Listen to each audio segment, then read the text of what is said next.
Saludos estudiantes de sistemas operativos. Hoy vamos a hablar acerca de una introducción de los sistemas operativos y de la gestión de procesos. Entre los sistemas operativos ya es bien sabido de que son importantes Windows a nivel mundial, sobre todo en el mundo de los usuarios, y hay participación también en el mundo de los servidores, pero quizá en el mundo de los servidores, los de la familia Unix, de donde se derivaron los Linux, porque copian su arquitectura, no su código fuente, sino su arquitectura, también Solaris, y pues los Unix de IBM son los que tienen más realce con respecto al mundo de los servidores porque son más estables, más seguros, más rápidos. Incluso Microsoft en su red Azure, que es el mundo de las bases de datos que Microsoft pone a disposición a través de la web, pues ellos están ocupando ahora Red Hat Linux para dentro de esos servicios poder estar proveyendo los suyos. Corren los servidores Linux y dentro están virtualizando sus propios servidores Microsoft. Entonces, luego ha sido incipiente la aparición de estos Linux que son Android. Se rumoró o se anunció que iba a aparecer un sistema operativo Android para escritorio, pero luego hay pugnas, intereses, batallas económicas que se libran y Microsoft siempre sigue predominando a nivel de escritorio.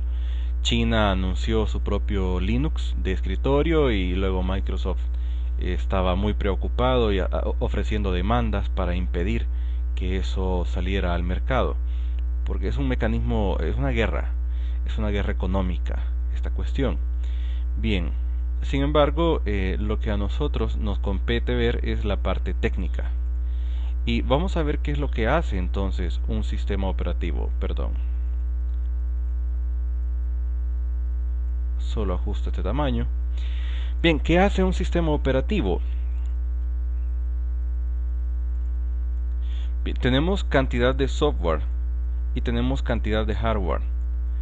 Y todo esto converge en un conjunto de instrucciones de software. Es un sistema completo porque no es solo una instrucción, no es solo un paquete, no es solo un driver el que está operando, sino que es un conjunto de programas que lo que está haciendo es integrar el funcionamiento de todos los dispositivos de hardware para un uso útil.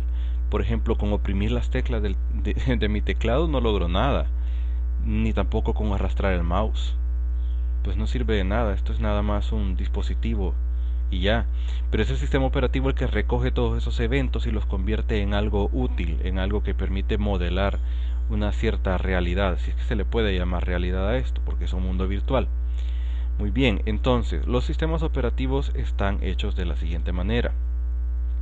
Siempre poseen un manejador de dispositivos, que suelen ser las librerías o los drivers. En el caso de Windows son DLLs, los que le explican al sistema operativo cómo utilizar el hardware, cómo utilizar las instrucciones del microprocesador, cómo utilizar las instrucciones del disco duro, cómo poder interpretar las señales de la red, etcétera.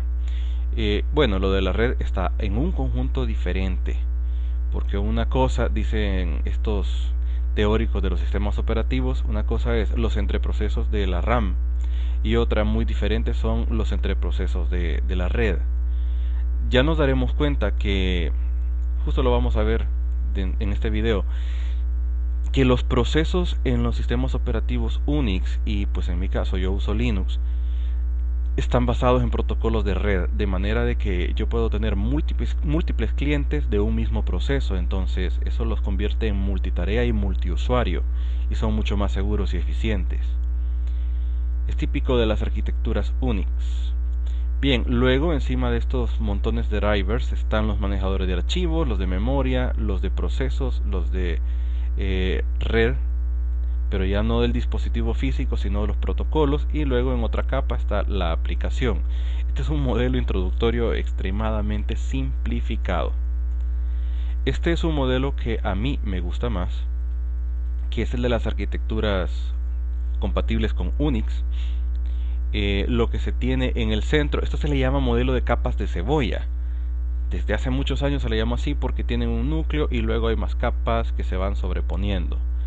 Entonces, en este modelo de capas de cebolla, lo más interno es el hardware, que es se le llama de más bajo nivel, y justo por encima del hardware está la BIOS.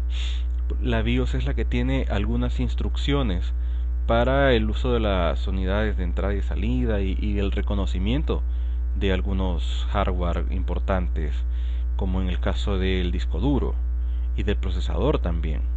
Entonces, eso no es el sistema operativo, sino que es un subsistema básico, nada más. Es como el esqueleto que une las piezas.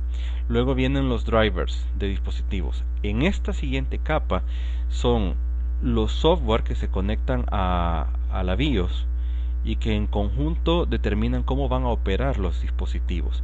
Esos drivers ya forman parte del sistema operativo, y entre esos drivers están incluso los software que hacen uso de las instrucciones del microprocesador, porque el microprocesador no solo está allí, es un circuito que puede realizar cómputo, pero necesita instrucciones, y ese es el sistema operativo, el que manda las instrucciones y las administra. El hardware pues es pasivo, sin un software que lo organice. El software es como la mente, el hardware es el cuerpo, ya lo saben.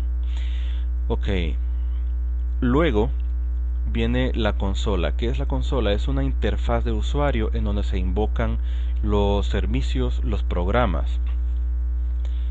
Es una interfaz de usuario de muy bajo nivel, porque usted escribe las instrucciones a mano y empieza a cargar las órdenes.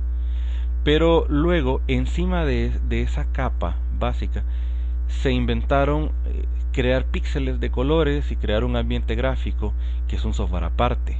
Ojo con eso, el sistema operativo no es lo que ustedes ven, en realidad eso es el escritorio gráfico. El sistema operativo es el conjunto de drivers, el conjunto de manejadores de dispositivos e instrucciones. Y claro, como el sistema operativo per se no sirve para un ser humano, pues le dan una apariencia gráfica, un entorno visual, el front-end que se le llama. Bien, entonces eso está en la capa de aplicaciones.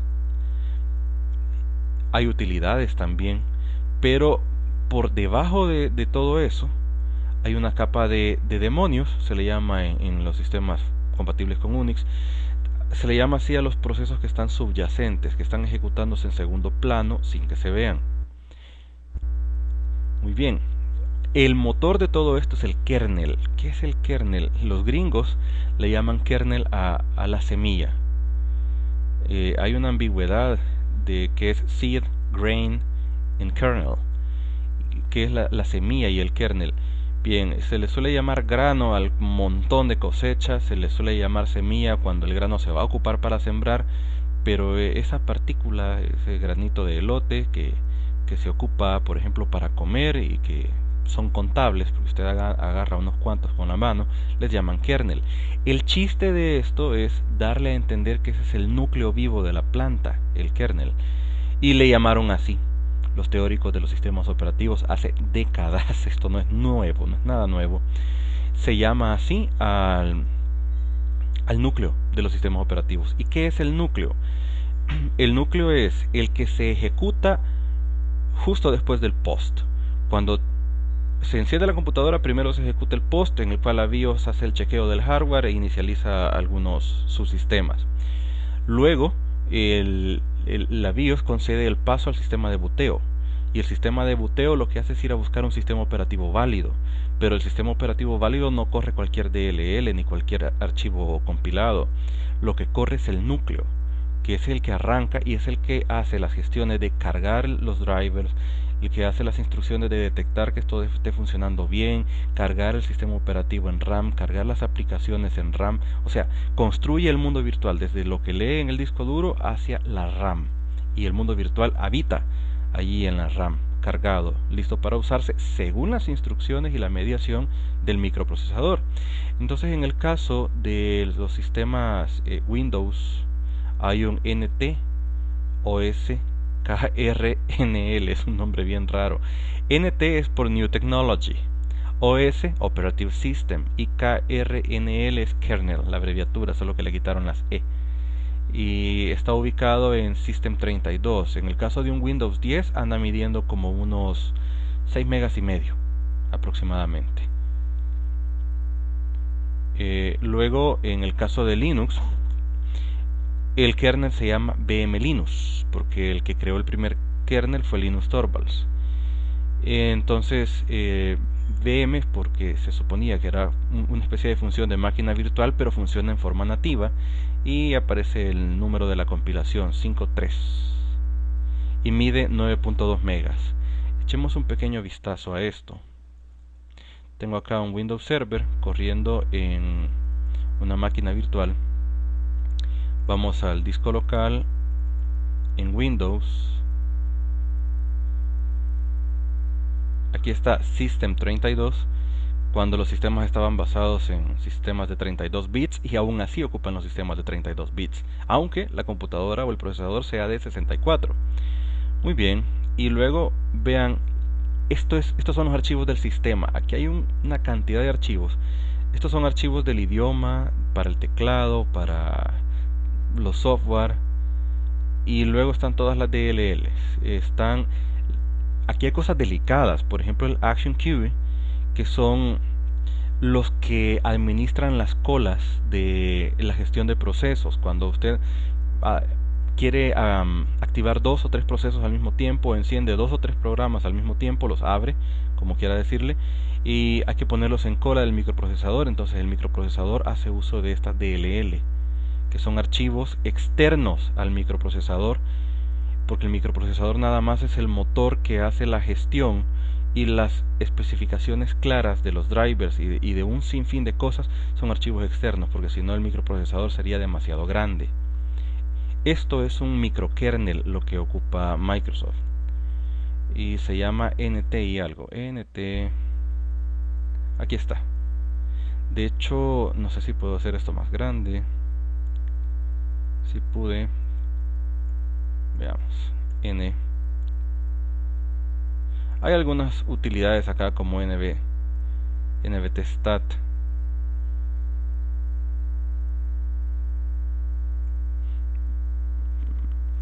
Muy bien. Vean, perdón.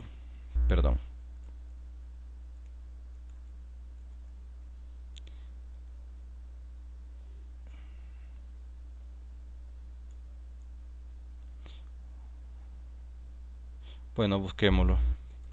Ya me falla la vista. NTOS. Aquí está. Dentro de System 32. Le damos clic derecho. No me permite ver propiedades.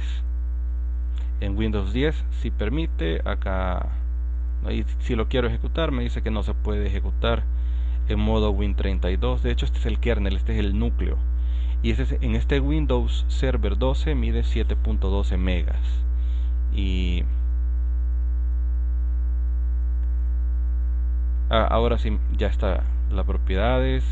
Y pues aquí dice la descripción, que es un kernel, es el núcleo del sistema operativo, tiene una firma digital de Microsoft, tiene restricciones para que nadie pueda hacer nada más que ejecutar y leer, pero no modificar, excepto un usuario especial llamado Trusted Installer.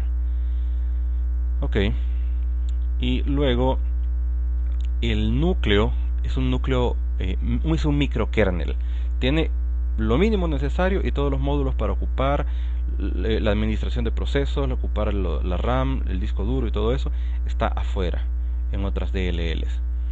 Y una gran cantidad de servicios se carga a través de un servicio que se llama svchost.exe. Este es un servicio genérico que carga servicios de red y otro tipo de servicios importantes para el sistema operativo. Veamos. Este es el comando Control Alt suprimir, y en el administrador de tareas vamos a ver los servicios.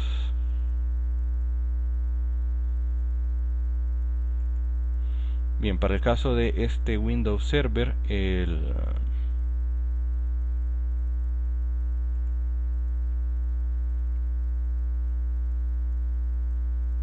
el SVC host no está funcionando como ese nombre. SVC host es típico de los Windows de edición doméstico. Es un servicio genérico, pero claro, como esta es la versión de servidor, no aparece como tal.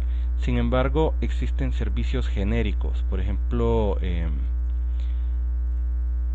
este servicio de configuración de escritorio remoto se corre emulando un servicio del sistema operativo que es genérico. Es decir, el kernel carga un servicio que podría servir para cualquier cosa. Lo que hace es ocupar un espacio en la RAM, lo que hace es declarar un nivel de prioridad con el planificador del sistema operativo, lo que hace es configurar la comunicación entre otros procesos, reservar un espacio en memoria virtual si es que es necesario, pero las especificidades de si ese servicio va a controlar una tarjeta USB como un receptor o algo así, o si va a controlar una tarjeta de video especial o de red que sea de fibra óptica, pues esas especificidades lo que hacen es cargar un nuevo proceso que ocupa parte de esa memoria compartida de ese proceso genérico que estaba allí. Y ese proceso genérico es el que da los lineamientos bases y los demás ocupan como ese molde, ese mismo molde, que en este caso la estructura es distinta. Pueden haber varios, inclusive. Bien, ahora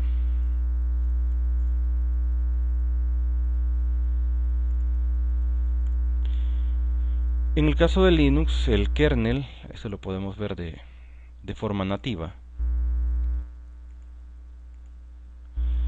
En el caso de Linux, el kernel se ve acá. Hay una copia del kernel que se llama VM Linux, que está puesto justo en la raíz del sistema operativo y no puede usarse. Luego, eso es una copia de seguridad nada más. Dentro de, aquí está, boot, el directorio boot. Aquí está el directorio EFI, que es donde está la información que me pide un password para entrar.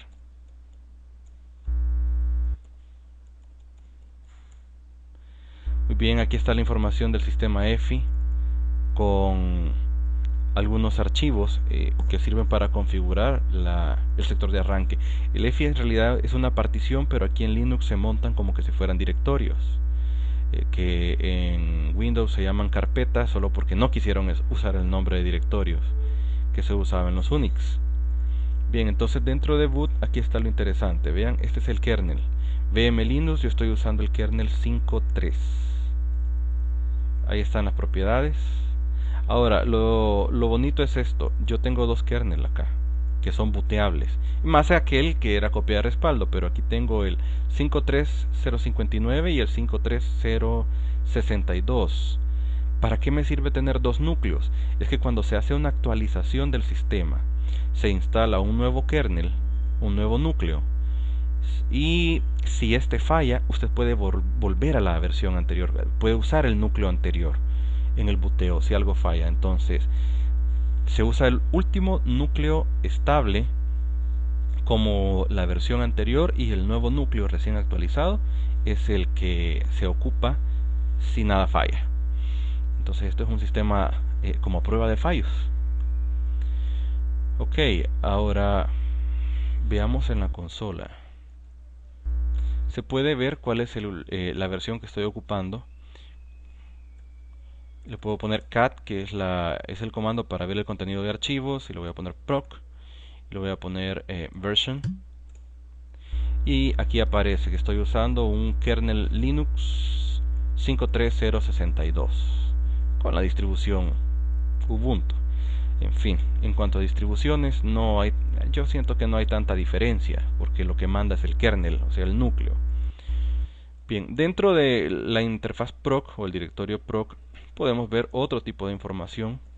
Por ejemplo, la información del CPU info, y da una información bastante detallada, un poco exagerada quizás, de cada uno de los núcleos del microprocesador. Yo lo que tengo acá es un Intel familia 6, que es un i5 de octava generación de un microprocesador de 1.6, modestamente, no es muy avanzada esta computadora. Sin embargo, en Linux todo me funciona muy rápido. Es porque la arquitectura de Linux puede hacer uso más eficiente de la memoria y de los procesos. Ok, aquí están todas las instrucciones del microprocesador que son válidas. Los núcleos reales son 4, etcétera. Hay una cantidad de instrucciones acá, por ejemplo el tamaño de la caché, y todas estas utilidades de Linux ya están allí listas para usarse. No hay necesidad que baje software que trae virus, todos extraños. Bien, voy a limpiar la pantalla.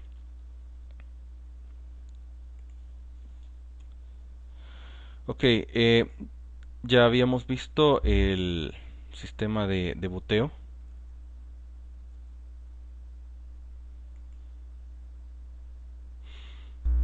Pero hay un script que es importante, aunque no es algo que vayamos a modificar a cada rato, que es el script que se llama config y tiene el número del kernel. Entonces nada más, necesito permisos. Nada más para que nos hagamos la idea, pues aquí están las instrucciones de configuración del kernel. Si ustedes ven, las instrucciones de configuración son bastantes y son texto plano. Aquí está cómo debe configurarse, qué es lo que se valida, qué es lo que no se valida. Por ejemplo, en el arranque, Caps Lock va a aparecer encendido o apagado. En el arranque, el ventilador se va a encender o no se va a encender. Cosas así por el estilo. Configuraciones. Claro, hay configuraciones óptimas. El ventilador debe encenderse desde el arranque, pues ese es lo óptimo. Pero todo eso, por eso no puede modificarse de forma arbitraria, sino que debe hacerse a través de un conocimiento concreto. Entonces, esto es lo que nos da Linux. Pero ¿qué es lo que nos da Windows a cambio de esto? Lo que Windows nos da a cambio es, perdón, eso no es Windows. Lo que Windows nos ofrece es, voy a poner en run regedit, que todos los gamers seguramente han pasado por aquí más de una vez. Y aquí está, esta es una base de datos con una cantidad de claves para guardar aquí las configuraciones de un montón de variables. Ahora, la diferencia es que mientras Microsoft ha generado una base de datos global de todos los parámetros, Linux no tiene una base de datos global, tiene un archivo de texto plano que se lee solo para las configuraciones del kernel. Las configuraciones de los software están en los directorios de cada software. Por ejemplo, el software de oficina, que tiene su propia configuración, tiene su propio archivo de configuración en su propio directorio. Y también los dispositivos de red, los drivers de red, tienen su propia configuración en su propio directorio. Entonces no hay una sola base de datos en Linux, como aquí en Windows. Parece muy inteligente crear un registro que es una base de datos conglomerada, pero en la práctica de hecho no lo es, porque ese registro se vuelve grande y aun cuando no se esté ocupando todas las entradas de esos registros, cuando va a leer el sistema operativo en tiene que pasar por un montón de codificaciones, por un montón de archivos, y que de hecho probablemente ni siquiera los use. No va a encontrar, es como decirles, no es lo mismo encontrar un registro de entre 1000 entradas que encontrar un registro de entre 1.000.000 de entradas. Entonces es más eficiente el método que está disperso, y no está disperso en forma torpe, sino que está nada más descentralizado. Ok, lo otro, que al tener todo en un solo lugar es fácil hacer pedazos del registro, porque si alguien tiene acceso al registro puede modificar y dañar todo. En el caso de Linux no, porque usted si daña la configuración del gestor de red, está bien la configuración del modo gráfico y queda bien la configuración de la base de datos, de todo lo que usted tenga allí. Y si algún atacante pudiera acceder a un servicio y hacer, como les digo, atacarlo, valga la redundancia, estaría dañando la configuración de ese servicio. Pero ese servicio, por ejemplo, si es el servicio de servidor web, entra, daña el servicio web, pero no tiene privilegios para pasarse a la configuración de la base de datos, a menos que use los canales adecuados, pues que haya una autenticación vía web que esté permitida, pero a nivel bajo del sistema operativo eso no se puede. Ok, por ejemplo, vean, en este registro aquí hay claves de redes y hay claves de impresoras. Entonces quien accede aquí puede manipular tanto las claves de la red y las claves de las impresoras. En el caso de Linux eso es imposible. Si usted tiene privilegios para hacer modificaciones en la configuración de la red, eso no necesariamente le da acceso y privilegio para modificar las configuraciones de las impresoras. Está separado. Muy bien, esa descentralización es muy buena por motivos de eficiencia y de seguridad. Continuemos. Entonces, tenemos dos tipos de kernel. Tenemos un kernel monolítico y un microkernel. El que ocupa microkernel es Windows y Mac OS X, que es una especie de Unix modificado. Y el kernel monolítico es Unix y Linux. Entonces, ¿cuáles son las diferencias? Lo que sucede es la forma en que estos trabajan. Veamos, el kernel monolítico es un solo archivo que se conecta al hardware y que tiene dentro de sí mismo todo esto que está aquí. Dice kernel space. Dentro del núcleo está las instrucciones para administrar el sistema de archivos, las instrucciones para la comunicación interna de procesos que ocupan protocolos de red. Desde ahí ya está orientado hacia las redes, el sistema operativo. El manejo de entradas y salidas, de la entrada y salida del mouse, del disco duro, de la tarjeta, de todo lo que se quiera. Y el manejo fundamental de procesos, que cuando vamos a cargar un proceso, en qué posición de la RAM se pone, cuánto espacio ocupa en la RAM, etcétera. Todo eso lo hace el microprocesador según las instrucciones del kernel. Y para el usuario lo que tenemos son las librerías y las aplicaciones. ¿Quiere usted ocupar una tarjeta gráfica sumamente avanzada? Bien, pues instale el driver, instale la librería para que funcione y luego corre su juego favorito. Entonces esas son las aplicaciones, pero eso está aislado, eso está en la capa del usuario. En el caso de los microkernels no se quiere que haya tanto dentro del kernel, sino que lo que se hace es un kernel muy pequeñito que tiene lo mínimo para las operaciones fundamentales de los procesos del sistema operativo, pero no tiene las especificidades de cómo ocupar el sistema de archivos, cómo ocupar los procesos, la paginación de memoria, drivers. No, esto se da aquí afuera, como que si fuera un servicio de usuario, como que si fuera una aplicación de usuario, porque son DLLs los que se llaman.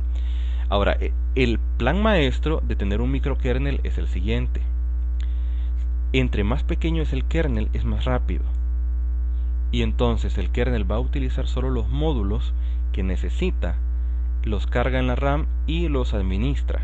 En cambio, si usted tiene un kernel monolítico, todos los módulos van a estar presentes allí todo el tiempo, aunque no los esté ocupando, y eso lo hace grande y pesado. Esa es la teoría. La práctica, sin embargo, nuevamente es diferente. En la realidad, lo que pasa con el kernel monolítico es que cuando las aplicaciones cuando los drivers y los manejadores están bien configurados, ocupan poco espacio, y el kernel, aunque es monolítico, no crece mucho. Ya vieron que el kernel de Linux no es tan grande, mide, según esta captura que yo puse aquí, mide 9.2 megas, comparado con el de Windows 10 que medía 6.59 y el de Windows Server 12 que medía 7 y no recuerdo cuánto. El kernel Linux es más grande, pero se gana porque hay más instrucciones, hay más capas contenidas allí. Entonces, todo esto que está externo hay que irlo a invocar, y esto es la brillantez de Microsoft, porque lo hicieron orientado a objetos y se crean instancias de objetos. Pero si alguien llevó tal vez estructuras de datos conmigo, se dieron cuenta que crear un montón de objetos en RAM es un sacrificio muy grande para el microprocesador. En la práctica esto ya no funciona tan bien. O sea, en la teoría cualquier cosa se ve bonita, pero en la práctica es otra la historia.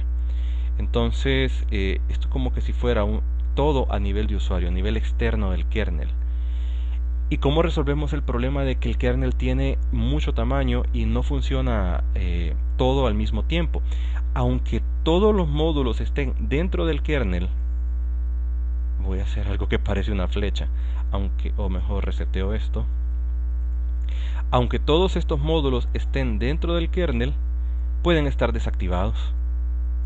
No necesariamente se van a activar todos al mismo tiempo. Entonces, no son módulos externos, todo está compilado dentro del núcleo. Pero tal vez no exactamente todos los drivers de todas las impresoras del mundo, no todos los drivers de todos los microprocesadores, pero por ejemplo el protocolo de comunicaciones con SATA, con SCSI, todo eso ya tiene su módulo de respaldo en el núcleo y puede estar activado o desactivado. De esa manera el núcleo mantiene la eficiencia. Muy bien, esas son un par de diferencias con respecto a la diferencia entre el kernel monolítico y el microkernel. Y aquí hay un poco más, que esto es una cuestión de lectura, que lo puse allí, pero no quisiera leerlo al pie de la letra. Usted lo puede pausar este video para leerlo, pero bien, el núcleo monolítico en resumen es un solo archivo estático en donde están las instrucciones y que invoca las funciones en forma directa, o sea, todo está a la mano, como tenerlo todo sobre un escritorio. El micronúcleo, típico de Windows NT y todos sus derivados, que son los Windows modernos, divide todo en procesos separados, procesos como que si son servicios, y se ejecutan algunos en el espacio del kernel y otros en el espacio de usuario, y ahí hay un problema de eficiencia porque algunos servicios están siendo ejecutados en una capa y otros en otra, y si de repente hay privilegios de un servicio en una capa y se heredan hacia otra capa, ahí hay una brecha, que son las brechas que son utilizadas como vulnerabilidades para los virus, por mencionar algo. Entonces, esta es la arquitectura de Windows. Vean todo lo que tiene. Empezamos con un kernel que está acá y que es el kernel que tiene la configuración del hardware. Luego, cuando hay eventos de hardware, pasan a un manejador o un registro. Es el registro de Windows, donde está toda la codificación. Entonces, tenemos un microkernel que hace lo mínimo, no tiene nada, casi nada por sí mismo, y va a leerlo todo a un registro, y si usted logra entrar a ese registro, ya lo arruinó todo. Puede arruinarlo todo si tiene el acceso y no sabe lo que está haciendo, o si un virus tiene el acceso. Y luego este registro es el que tiene las configuraciones para el uso de la caché, la sincronización de procesos, la planificación de procesos, o sea, qué proceso se va a estar atendiendo más frecuentemente por el procesador. Si hay dos procesos que quieren ser analizados o atendidos, cuál primero y cuál después. Ahí hay un planificador de sistema operativo que es el que hace la cola. Luego todos los protocolos de red, de archivos, incluso de memoria, pasan por encima de ese registro, están leyendo las configuraciones en el registro, más desgaste y estar leyendo a cada rato las configuraciones del registro. Y luego pasamos al manejo de memoria, al manejo de entrada y salida, al manejo de procesos que no estaba dentro del kernel. Fíjense qué terrible es esto. El kernel es incapaz de manejar procesos. Se hace a través de una librería externa. O sea, el núcleo del sistema operativo no puede administrar procesos, porque eso es un módulo externo. Ahí vienen los problemas de eficiencia. Por eso es que las computadoras de baja prestación, como esta que tengo acá, que es una i5, se comporta más rápido navegando o haciendo cualquier cosa o renderizando que si fuera en el caso de Windows. Luego arriba está ya el mundo del usuario, en donde están las librerías que usted instala para su hardware. Ya hay otras cuestiones más como librerías del kernel, incluso servicios de uso crítico, por ejemplo el servicio de la red, servicios de control para el hardware están allí, y arriba están las aplicaciones. Entonces esto debería estar separado, pues los servicios críticos. Y aquí me he vuelto yo un crítico de Microsoft desde hace muchos años y no me gusta su arquitectura. Pero pues no es que yo sea hater per se, sino que aquí está el diagrama y esto lo hizo Microsoft. Está hecho por ellos. Y pues yo no le veo mucho chiste a tener en una misma capa de usuario la ejecución de servicios críticos y la ejecución de aplicaciones de usuario. Le veo una brecha de seguridad enorme a esto. Bien, ya vimos aquí puse un recordatorio que viéramos el administrador de tareas, ya medio lo vimos. Vamos a ver la consola MMC.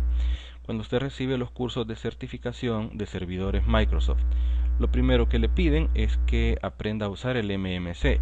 MMC significa Microsoft Management Console, que es la consola administrativa. Le abre esta ventana en blanco y en archivo vamos a agregar o quitar complementos. Yo voy a agregar un complemento y como estamos hablando de sistemas operativos y ya vamos a hablar de procesos, voy a agregar un complemento.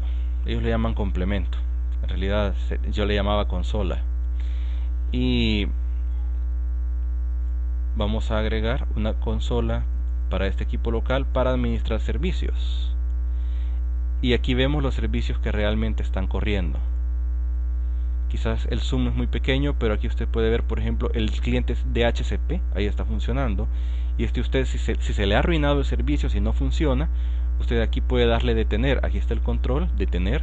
Está también el link, o puede darle clic derecho. Aquí está detener, o puede ver las propiedades. Y en las propiedades usted le puede decir, mire, quiero un inicio automático, quiero un inicio manual, o quiero un inicio deshabilitado de este servicio. Quiero detenerlo, quiero iniciarlo, o qué es lo que quiero hacer. ¿Saben con qué sirve un montón esto? Con el administrador de colas de impresión. Siempre en los servidores que comparten impresoras suele trabarse la cola de impresión. Entonces uno busca el servicio de la cola de impresión, que como no está configurado, de momento no lo veo por acá, pero uno lo busca y muchas veces tiene que reiniciar la cola. O si está usted teniendo problemas con la virtualización, aquí tiene el Hyper-V de Intel y usted aquí puede iniciar o desactivar el servicio, etcétera. Conste, ahorita el Hyper-V está desactivado, no puedo crear máquinas virtuales dentro de esta máquina virtual, a menos que instale el software y el software inicie este servicio, cambiando los parámetros en el registro, o yo lo inicie manualmente, pero como no lo necesito, lo tengo desactivado. Una de las cosas que molesta mucho cuando queremos instalar cosas raras es el firewall de Windows. Y el firewall de Windows, cuando hay necesidad de bajarlo, digo que molesta porque cuando usted lo desactiva en el panel de control, en realidad no se desactiva. Algunas funciones quedan siempre pendientes y la única forma de verdad apagar el firewall de Windows es viniéndose aquí a servicios y dar clic en detener. Olvídese, desde panel de control no va a poder controlarlo. Es mejor que lo controle desde acá, y usted aquí en las propiedades puede decir qué tipo de arranque quiere que tenga y cuándo iniciarla. Por ejemplo, si usted en el servidor ha puesto excepciones de puertos para el firewall y después quiere reiniciarlo, no lo reinicie desde panel de control porque por alguna exótica razón no funciona desde allí. Hay que hacerlo acá, la interfaz de servicios. Aquí puede usted activar y desactivar protocolos, etcétera. Cantidad de cosas que hay y que yo les recomendaría cuando ustedes sean administradores de sistema operativo, si ese caso llega a darse, que cuando ustedes tengan su servidor en buen funcionamiento hagan un inventario, hagan un respaldo de toda esta lista de procesos, de qué es lo que tiene, qué es lo que no tiene, se familiaricen qué son. Por ejemplo, esta aplicación auxiliar del NetBIOS, aquí hay una pequeña descripción de para qué sirve. ¿Será que usted lo necesita o no lo va a necesitar? Si no lo va a necesitar, tiene que bajarlo, tiene que desactivarlo, y ahí vienen las configuraciones del servidor. En este momento yo lo estoy bajando y no se me ha trabado el Windows. ¿Para qué sirve el NetBIOS? Bueno, eso es tema de otra cátedra, pero es para resolución de nombres en clientes de red. Pero si usted no va a ocupar eso, porque si esto es un servidor que jamás va a ocupar ese servicio por alguna razón, pues tiene que desactivarlo. Y entonces aquí viene una gran tarea, que es la de administrar servidores, saber para qué sirve todo esto. Muy bien, ahora dentro de Linux, este es el modelo del kernel Linux, kernel monolítico. Me voy a esconder un rato. Y lo que tenemos es, primero, en lo más básico e inferior, el manejador de IRQs. Las IRQs son las interrupciones. ¿Qué es una interrupción? Cuando usted oprime una tecla, un teclado, o cuando hay un programa que necesita que se atienda a algún evento, le manda una advertencia al microprocesador: hey, se oprimió una tecla, hey, hay necesidad de hacer un backup, hey, hay que procesar este archivo, hay que cerrar este archivo. Esas alertas se llaman IRQs, y hay un despachador, que es el que dice, vaya, primera IRQ en la cola, segunda va después, etcétera. Entonces esto es de muy bajo nivel, esto es estar escuchando el hardware. Pero claro, en el mundo de los seres humanos, lo más básico sirve de plataforma para lo más superior. Entonces, vienen después dentro del kernel, del propio kernel, tiene su propio sistema de archivos virtuales, o sea, es la propia forma en que se maneja él internamente, es como un propio sistema de ficheros. Todo es como un fichero, ya ustedes lo vieron, el kernel es un archivo, la configuración es un archivo, y son archivos de texto plano, y usted sabe que el texto plano se procesa muy rápido. No es estructurado, no es glamuroso a la vista, pero se procesa rapidísimo. Entonces, lo que hace el kernel es que monta drivers de dispositivos, drivers de red y drivers de bloques para manejo de memorias, y en base a eso se configuran todos los protocolos de los servicios de red y muchos otros protocolos, por ejemplo los servidores de internet, servidores de bases de datos, todos se van funcionando como protocolos de red, y aun aunque estén dentro de la computadora, ocupándose dentro de la misma RAM, se gestionan como que si fueran servicios de red. Eso es así desde la arquitectura de Unix. El planificador de Linux, todo esto está dentro del kernel. Está el sistema de ficheros, cómo se usa el sistema de ficheros. Está la interfaz de la terminal, cómo se interpretan las instrucciones de una consola. Todo está ahí. Y miren esto, qué bonito, esto que está acá, Linux Kernel Packet Scheduler, el planificador de procesos, y por lo tanto su administración es interna al kernel monolítico. Estas son cosas como muy trascendentales, como para estar afuera en una DLL, o como para tenerlo en una librera muy lejana, o librería muy lejana. Entonces, esto está interno. Son como drivers que ya están incrustados, son módulos del kernel.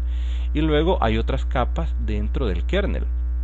Está la capa de manejo de memoria, que es la que está gestionando la memoria virtual, la paginación de archivos. Cuando ya las cosas no caben en la RAM, se paginan hacia la memoria virtual, la paginación de la caché. Hablaremos de eso después, en otro día. Y el manejo, es un sistema de manejo de procesos. Es un subsistema, pero dentro del mismo kernel. Vean, la creación de procesos, terminación, administración. Nuevamente han puesto acá otro módulo que está vinculado al proceso del planificador, no porque hayan dos planificadores, sino porque parte de los subsistemas deben estar divididos, pero a la vez funcionan en coordinación porque están dentro del mismo núcleo. Entonces, en el caso de los procesos en Linux, no son como se ven en el administrador de tareas. Los procesos tienen permisos. Los procesos son como los archivos. Y es que en Linux todo es un archivo. En esta arquitectura, las cosas no se cargan como un servicio, que es el caso de Windows, sino que cada proceso proviene de un programa que está en un archivo. Cuando se ejecuta el archivo, cuando se ejecuta el archivo, el microprocesador hace el procesamiento según las instrucciones del sistema operativo, del kernel, y se crea el proceso en la memoria, pero el proceso se crea según los permisos que se le están poniendo. Ya sea que se le dé el permiso de lectura, de escritura, de ejecución, o que tenga permisos denegados. Entonces, si yo le doy permisos al archivo, esos son los permisos que se van para la memoria. Entonces, si un archivo no tiene permisos de ejecución, no puede ser ejecutado por más virus que intente vulnerar, por más virus que intente entrar al sistema. Si yo no le he dado los permisos de ejecución, no va a poder ejecutarse y punto final. Igual, si hay un proceso por aquí aparte, un proceso malicioso que intenta ir a tocar la información en otro proceso, habría que ver si tiene permiso W de escribir. Si este permiso W no ha sido asignado sin que usted lo considere necesario o sin que usted lo consienta, o en el caso de las distribuciones de Linux, que el fabricante de la distribución es el que genera el árbol de permisos. Él dio los permisos. Usted instaló el Linux, pero no se dio cuenta de los permisos. Ya el que compiló la distribución hizo esos permisos. Pero en fin, si no hay permisos fijados, usted no puede hacer nada. Y los procesos no pueden dañarse unos a otros. Bueno, eso es al menos en teoría. Nada es 100% infalible. Hay una configuración del arranque de procesos. Quizás pudimos haberlo visto antes, pero lo vamos a ver en este momento. Hay una interfaz que se llama msconfig, que ahí está en la presentación, pero yo se lo voy a enseñar acá, que configura el tipo de arranque que va a tener el sistema operativo. Si queremos un arranque a prueba de errores, pero lo interesante es que aquí hay un listado de servicios, y desde el arranque podemos configurar cuáles servicios no van a funcionar en el momento en que arranquemos el sistema operativo. Bien, en inicio de Windows no hay nada por acá, pero los servicios están aquí. Si usted no quiere, por ejemplo, el audio de Windows, vean qué cosa. Este es un servidor, probablemente se ocuparía para bases de datos, pero tiene el servicio de audio activado. Habría que desactivar el audio. Entre más descargado esté el núcleo, pues es mejor. Y así habría que ir viendo poco a poco y con mucho cuidado cuáles son los servicios que necesitamos y los que no necesitamos. Por ejemplo, el cliente DHCP no lo necesitamos y siempre vamos a tener una IP fija. No queremos eso. Y así deberíamos ir revisando todas estas cosas, pero esto es más bien tema para la materia de administración de servidores. Sin embargo, desde ya les adelanto que esta ventana de configuración msconfig está disponible en los Windows de escritorio. Bien, ahora aquí hay una ambigüedad que dice, vean, el servicio de hipervirtualización está detenido, o sea, no debe de supuestamente estar funcionando ahorita, pero se pide de que arranque. Entonces aquí hay una política que dice de que el servicio carga, pero no está en ejecución. Es como una ambivalencia. En ese caso, mejor desactivarlo, a menos que realmente necesitemos usarlo, y entonces le activamos todo. Pero no sirve de nada tener cargado un servicio que está detenido. Le voy a dar a aceptar y claro, típico, hay que reiniciar para que esto surta efecto.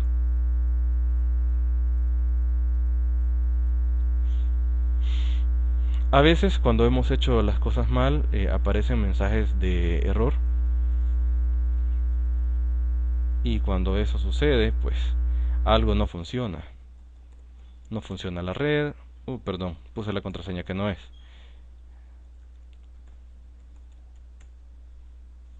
Hablando de cosas que no funcionan. Ok. Errores de digitación, dado la avanzada edad del usuario. Muy bien, entonces esta es la interfaz msconfig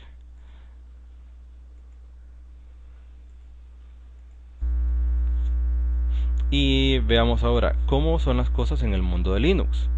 Hay un directorio que se llama initd, y dentro de ese directorio se ponen todos los scripts que uno quiere que arranquen. Y si no lo configura uno y uno descarga el servicio y hay un instalador que pone en ese directorio el script, pues ahí funciona. Veamos, vámonos a... No estoy autenticado como superusuario. Como me quiero meter en etc, este es el lugar en donde están los controladores, un montón de drivers y configuraciones y por ejemplo el software de ejecución de Firefox y muchas otras cosas importantes.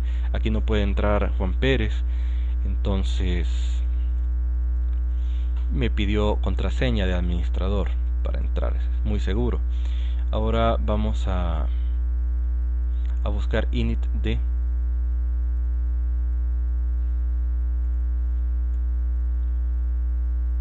Bien, puse la I, escribí la I para que no me costara estar buscando.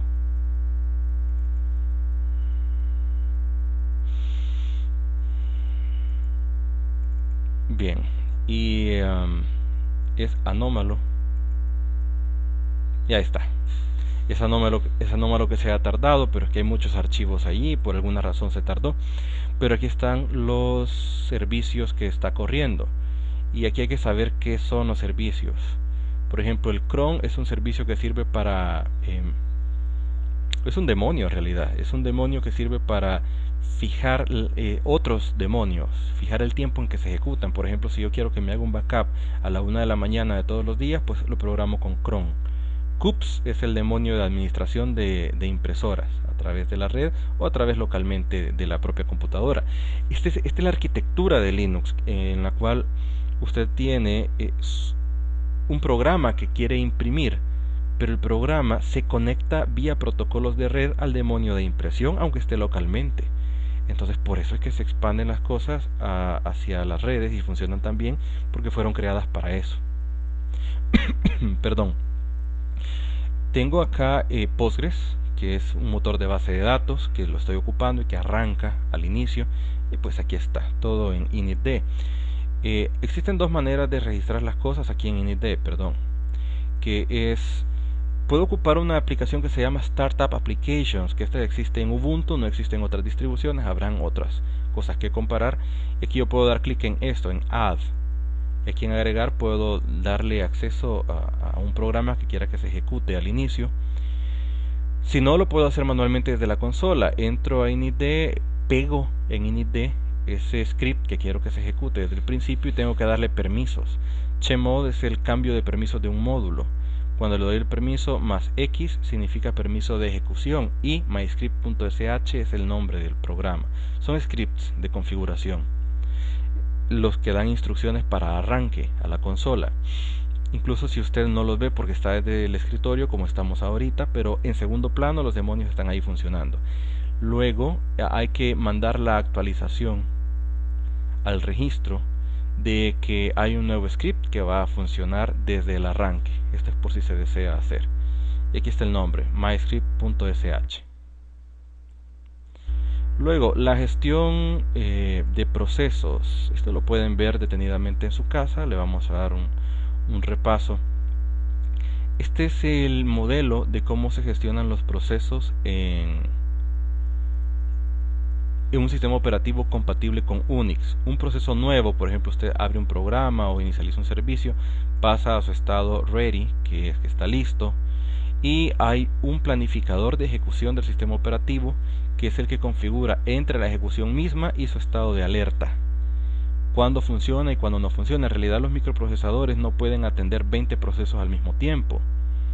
Según la cantidad de núcleos, la cantidad de procesos que se pueden ejecutar es limitada, pero como lo que hace es asignarle cuantos. Un cuanto es una partícula de tiempo y a cada proceso le asigna según su prioridad una cantidad de cuantos. Entonces es como ponerle una posición en casilla, en una fila. Según esa prioridad atiende más o menos rápido algunos procesos. Algunos procesos pueden estar en estado de espera o bloqueados porque no están siendo utilizados. Algo otros procesos pueden estar suspendidos y algo otros están suspendidos en espera, y algo otros que van hacia su proceso de terminación, como por ejemplo que yo esté conectado a una base de datos y hay un proceso de conexión a base de datos, pero yo cierro el programa que tenía activa esa conexión, entonces el proceso hijo, que era el de la conexión, se va por esta vía, la vía de terminación, porque era hijo, y cuando el padre muere, pues lógico también muere el hijo. Así debería ser en el mundo de Windows, no siempre. A veces quedan procesos hijos inalcanzables hasta que el recolector de basura, así se llama ese módulo, el recolector de basura del planificador del sistema operativo los detecta, los destruye y reutiliza recursos. No es tan inmediato. En el caso de Linux, sí. Es inmediato la eliminación en cascada. En el caso de Windows, la inmediatez no está garantizada. Ahora vamos a hacer unas demostraciones. Yo las había puesto acá para que las hiciéramos. Vamos a cargar QGIS y vamos a ver lo que es la memoria independiente con QGIS. Puedo buscar el programa y aquí está QGIS y lo voy a ejecutar.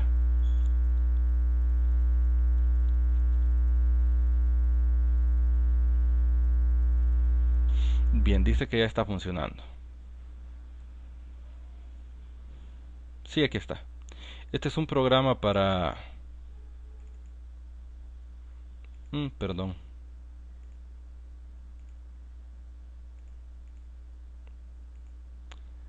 Bien, es un programa para hacer mapas. Estaba haciendo algunos juguetes por ahí con esto y estaba poniendo algunos puntos en algunas áreas. Bien, entonces este software es bastante pesado, es como que si fuera algún AutoCAD. Es muy pesado. ¿Y qué pasa si yo abro otro QGIS? Lo minimicé, más no lo cerré. Yo puedo abrir otro QGIS desde la consola, solo para que veamos que sí se puede desde la consola. Entonces voy a poner QGIS y le voy a poner el símbolo de ampersand para que no se apodere de la consola, sino que este esté disponible, aun cuando el software esté arrancado. Ya está disponible la consola y si veo aquí, debo tener dos QGIS. Tengo este donde había cargado el mapa y tengo este otro acá que todavía no está inicializado ningún proyecto. Entonces puedo ver los procesos de QGIS de la siguiente manera. Yo escribo un comando que se llama ps-a, que es para ver los procesos, y aquí me da el listado de procesos. Me da una cantidad que en otro momento tendríamos que hablar de qué se tratan todos estos procesos, pero aquí está QGIS. El proceso se llama QGIS.bin, que es el proceso número 23450, y vean, tengo dos procesos porque tengo dos veces abierto el programa. Este programa, como es un software bastante pesado, está configurado para funcionar de forma independiente. No comparten archivos en común, sino que son procesos totalmente aislados los unos de los otros. Por cierto, aquí está el proceso de VirtualBox. Y vean qué interesante en el caso de Linux, que con una computadora que no es i7, tengo corriendo un sistema virtual, un Windows virtualizado, tengo corriendo QGIS, estoy grabando un video, o sea, realmente tiene buen rendimiento, aunque el hardware no es demasiado elevado. Bien, entonces, ¿qué tal si yo quiero matar un proceso? Yo lo puedo matar con kill, esto es matar literalmente a la fuerza. Puedo matar el proceso, el de QGIS, el primero es el 23450, espero no equivocarme, así es. Y le doy enter y ya está, vuelvo a correr el PS y ya solo me aparece un QGIS. Y vamos a ver, y aquí está abierto el otro. Y si yo le doy a abrir a este proyecto, que no sé si lo voy a poder abrir, creo que lo borré. Bien, abramos el mismo este y aquí está. Entonces, haber matado un proceso no daña el otro. Incluso, y aquí viene lo interesante, como están aislados en la memoria, si uno de estos QGIS se me traba, no se traba el otro, porque la memoria es independiente. No como en Windows, que si se traba el Word, se trabó todo el Office. No, aquí no. Aquí es distinto, se traba una cosa y no se traba la otra. Claro, tampoco es perfecto. Muy bien, puedo cerrar el proceso aquí o puedo terminarlo. Si lo termino, pues pierdo los cambios que haya realizado y Veamos la consola. Ahí hay unas advertencias, siempre hay advertencias en los programas estos. Bien, ¿qué tal si corro otro QGIS?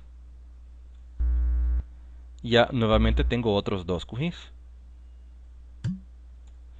Vamos a ver con PS-A. Y aquí están otra vez, dos QGIS. ¿Qué tal si yo quiero borrar, quiero eliminarlos todos? Ocupo kill all QGIS.bin. Y con esto los voy a matar todos. Vamos a ver, ya no hay ninguno activo. No está ninguno activo. No hay ningún QGIS. Vamos a ver con PS y miren qué interesante. Los que acaba de cerrar me lo está divirtiendo. Mire, no ande buscando QGIS porque ya lo terminé. Ya murió, literalmente. Muy bien, y entonces aquí hay una cantidad de procesos que están corriendo en RAM. Por ejemplo, el Genome, que es el software de escritorio visual que estamos viendo. El proceso del VirtualBox. Este es el escritorio visual propiamente que estoy usando ahorita y cantidad de cosas. Puedo ver con Top. Este es un software para ver los procesos que están ocupando más recursos en mi computadora. Esto me da una pequeña idea y me da el Process ID, el ID de proceso. Pero existe una versión mejorada de Top que es HTOP. Y este ya me da una mejor idea de qué es lo que quiero ver.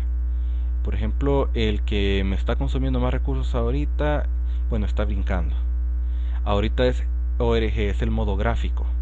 Record My Desktop, este de acá, que es el software que estoy ocupando para grabar esta clase. Es el que me está ocupando más recursos. Me está ocupando el 8% del CPU, 5.8%, es variable, porque esto es dinámico. Y así puedo estar viendo qué es lo que más me consume recursos. Puedo buscar también, tengo corriendo el servidor Apache. ¿Qué es el servidor Apache? Es un servidor web, lo vamos a ver ahorita. Vean qué rápido carga Chrome, valga el comercial. Veamos, Apache es un servidor web que sirve para, bueno, lógico, cargar páginas web y aquí está, corriendo Apache. Entonces, creo que tengo una página que se llama ejemplos. Creo que no, bueno, olvidé el nombre. En fin, yo puedo buscar el proceso Apache. Aquí está, dice con F3. Activo la búsqueda y voy a poner Apache. Y aquí tengo todos los procesos que tienen que ver con Apache. Esos son los demonios que están ejecutando Apache. El demonio principal es este, vean, Apache 2, que es el 22665, y los demás son subprocesos. Esto es algo que hace Linux. Crea procesos hijos para mejorar la eficiencia de un software. Esto viene de la configuración de quienes desarrollaron Apache, que especificaron que se crearan dinámicamente procesos hijos, aprovechando la capacidad que Linux tiene para hacer eso. Son copias entonces de ese proceso. Oprimo la letra Q de quit para salir. Ahora vamos a ver un ejemplo de memoria compartida. A veces hay programas que necesitan cierto software, pero no es tan importante que estén separados en memoria, sino que pueden ocupar un espacio de memoria en común, el programa base, y luego las configuraciones de lo que se está realizando en sus memorias independientes. Un ejemplo de esto es algo tan sencillo como el editor de texto. Voy a abrir varios documentos. Voy a ponerle New Window. New Window.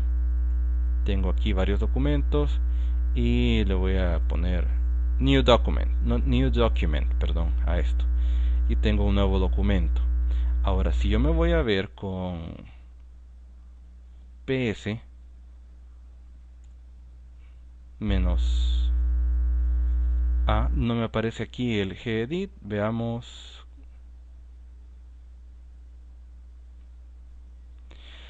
Bien, si no lo encuentro, existe una posibilidad. Puedo ocupar Process ID Off, PIDOF, Process ID Off, para buscar el proceso de gedit. Le doy enter y aquí está. Es el 23982. Muy bien, ese es el número del proceso. Pero vean que gedit solo tiene un proceso y tengo bastantes ventanas abiertas. Existe otra vista para ps. ps-e pleca more. Esta es una vista más detallada. Perdón, me faltó el comando L, porque con L puedo ver el level o el nivel de prioridad en la ejecución. Esto es lo que quería ver. Bien, aquí tengo mi process ID y tengo aquí el comando systemd. Esto es un proceso esencial del sistema que tiene el número 1, y aquí está casi todo lo que tiene que ver con el procesamiento más básico. Incluso aquí hay procesos de CPU funcionando. Incluso se llama CPU HP este proceso porque esta computadora es una HP. Y vean los procesos. El nivel. Esto es el nivel nice. El nivel nice de chivo. El nivel nice es la prioridad, y la prioridad más baja es la que se atiende primero. Esta es la prioridad menos 20, o sea, es el límite inferior porque va de menos 20 hasta 19. Y pues estos procesos son vitales y tienen toda la prioridad del microprocesador. Si usted activa, por ejemplo, QGIS o algún software o algún video, pero en ese mismo momento KWorker quiere hacer algo, olvídese de lo demás y atienda a KWorker porque tiene más prioridad. Claro, no le va a poner prioridad de menos 20 a todo. Esto lo configuró quien compiló esta distribución y le puso la prioridad a los procesos, y claro, hay algunos que necesitan más prioridad que otros. Ok, continuemos oprimiendo la espaciadora, y por aquí en algún lado tiene que estar aquí está Postgres, que tiene un nivel nice de 0, o sea es neutro, ni muy bajo ni muy alto, porque va desde menos 20 hasta 19.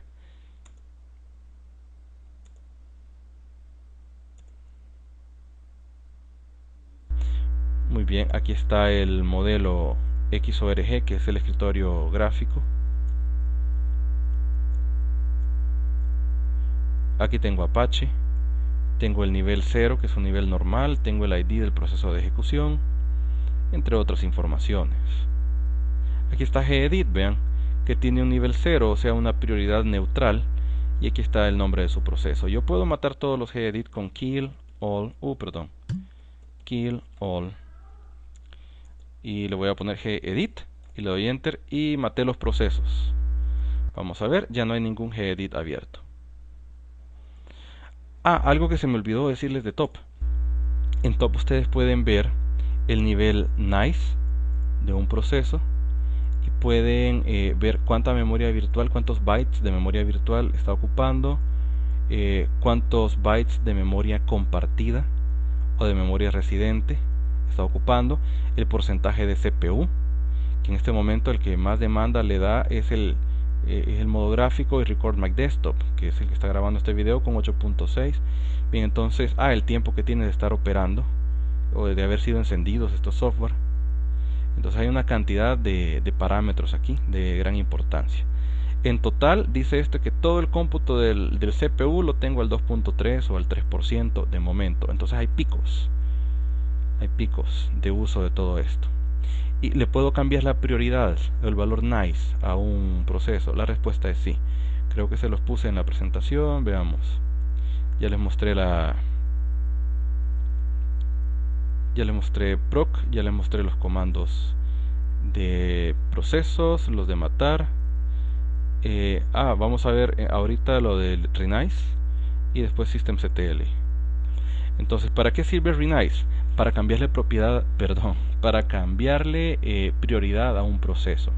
Si usted está haciendo, por ejemplo, un procesamiento muy importante de información y quiere que este proceso tenga más prioridad por encima de otros, entonces ocupa el comando renice y después del parámetro n le pone aquí el nivel x, que aquí está el rango desde menos 20 hasta 19, y dice a cuál proceso se lo va a poner.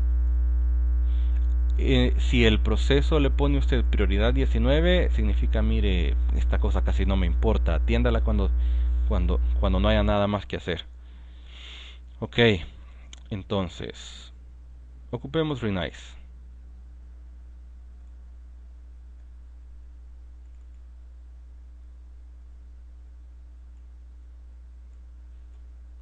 Voy a abrir un gedit desde acá.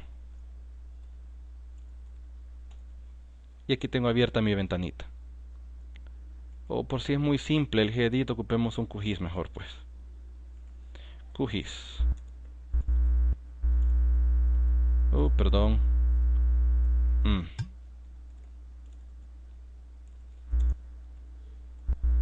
Bien, ahí tengo un QGIS. Ya corriendo. Si yo hago ps-l y la tubería more para ver qué tengo con respecto a este QGIS, debe estar hasta el final. No necesitaba poner el more. Aquí está QGIS y tiene una prioridad nice de 0. Ya sé que en esta columna está el valor nice.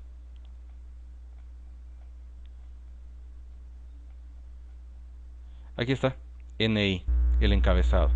Entonces yo puedo cambiarle a esto con Renize. Entonces yo le digo, mire, quiero un nuevo nivel, quiero más prioridad, por favor, para QGIS. Un valor de nivel 10, digamos. ¿Para cuál proceso?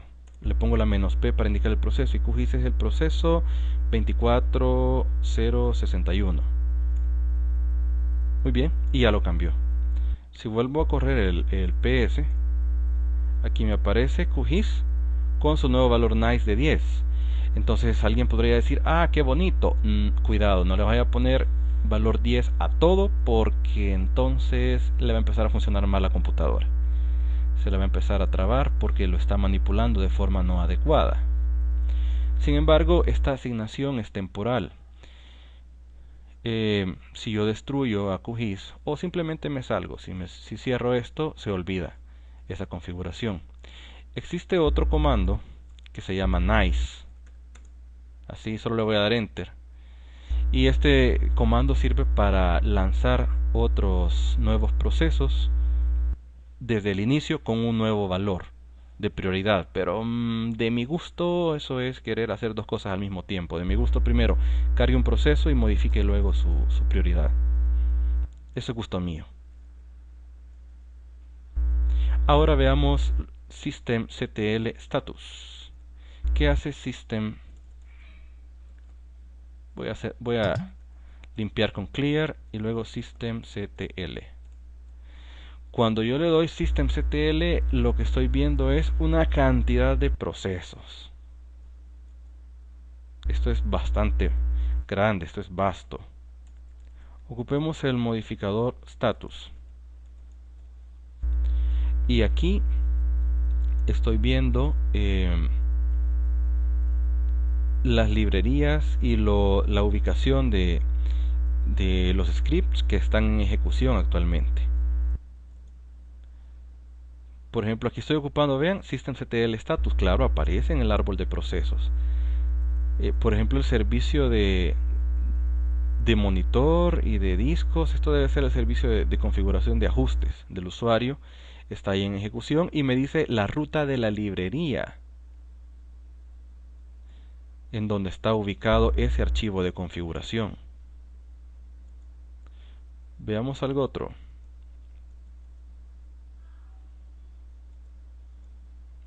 Aquí está Postgres, por ejemplo, en ejecución y me dice dónde está ubicado en el directorio usr lib postgres. Ahí está el ejecutable de esto. Entonces me dice cuál es el ID de proceso y dónde está el archivo que origina ese proceso.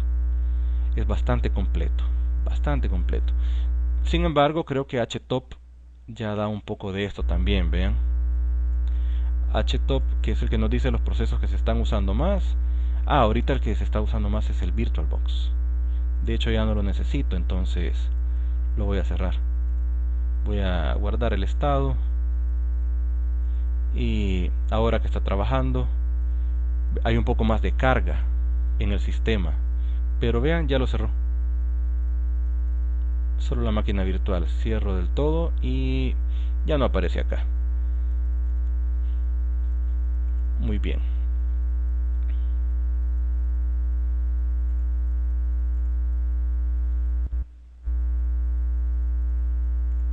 Finalmente quiero presentarles un caso, con esto terminamos, que es un caso teórico, cómo funciona un juego con aceleración de video en el caso de Linux. En el caso de Linux lo que hay es una interfaz de hardware, arriba está el kernel, que es el que manipula las instrucciones del hardware, luego hay librerías nativas para el uso del hardware y luego hay otras librerías especializadas para la aceleración gráfica. Esto ya está en la capa del usuario, tanto el juego de la computadora como las librerías. Lo demás es parte base del sistema operativo. Lo interesante y la razón por la cual yo saco esto acá a mención es porque yo puedo dañar una librería de video de aceleración gráfica, pero todo el resto no se daña. Nada de que, entonces ya no voy a ver nada de video. No. Dañé la aceleración gráfica, pero no trabé la computadora, no dañé todo el video. Y si hay un audio especializado, también puedo dañar esto por mala administración, porque instalé la versión que no era, y puedo causar algún conflicto en la librería de audio. Pero todo lo demás que puede ser las librerías que son básicas para la ejecución de programas, el uso de la memoria RAM, todo lo demás que está en otros procesos apartes no pueden ser tocados. O sea, el usuario que tiene privilegios o el software de aceleración gráfica tiene privilegios para ser ejecutado dentro del sistema operativo, pero no tiene el poder, no tiene el permiso, más bien dicho, para llegar a tocar esto. Por ejemplo, cómo se maneja el subsistema de memoria, no puede llegar ahí, y mucho menos a tocar otros procesos. Bien, esto ha sido todo, y si tienen preguntas no dejen de mandarlas al correo electrónico o las vemos el día de la clase, la que vamos a tener como videoconferencia. Muchas gracias.